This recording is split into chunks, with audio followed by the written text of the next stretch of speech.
আসসালামু আলাইকুম। আজকে আমি আপনাদেরকে লতি দিয়ে চিংড়ি মাছের একটি রেসিপি করে দেখাবো। তো এটির জন্য চুলায় আমি একটি প্যান গরম করে নিয়েছি। প্যানে পরিমাণ মতো তেল দিয়ে দিলাম।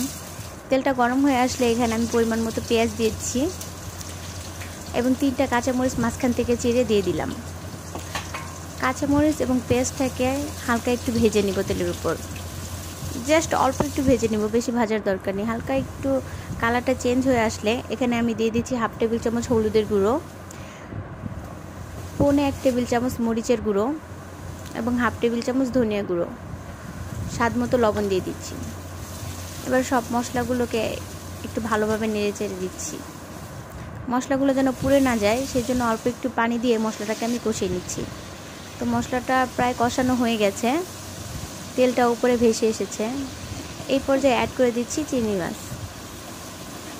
ছোট চিংড়ি মাছ দিয়ে লতি রান্না করলে এইভাবে এটার স্বাদ অনেক ভালো আসে। আপনারা একবার হলেও ট্রাই করবেন।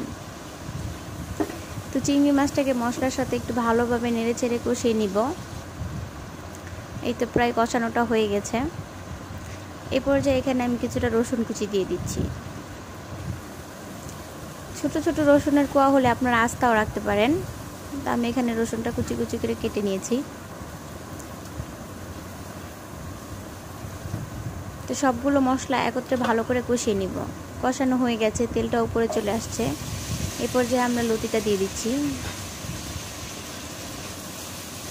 লতিটা দিয়ে ভালোভাবে মশলার সাথে নেড়ে চেড়ে মিশিয়ে দিতে হবে। লতিটাকে ভালোভাবে মিশিয়ে দিচ্ছি। মশলার সাথে ভালো করে মিশিয়ে তারপর আমরা এটাকে ঢাকনা দিয়ে ঢেকে কিছুক্ষণের জন্য রান্না করব। ভালোভাবে ফিরে আসছি কিছুক্ষণ পর। খেয়াল রাখবেন ঢাকনাটা তুলে যেন লেগে না যায়। এখন আবার একটু নাড়াচাড়া করে দিব। পুড়ে গেলে সেটা খেতে খুব একটা ভালো লাগে না। যে কোনো জিনিস হতে পারে, দেখবেন পুড়ে গেলে পুরো একটা স্মেল আসে, যার কারণে এটা টেস্টটা ভালো আসে না। তো নাড়াচাড়া করে আবার একটু ঢেকে দিব। তো ঢাকনাটাকে এবার তুলে নিচ্ছি, আবার একটু নাড়াচাড়া করে নিব।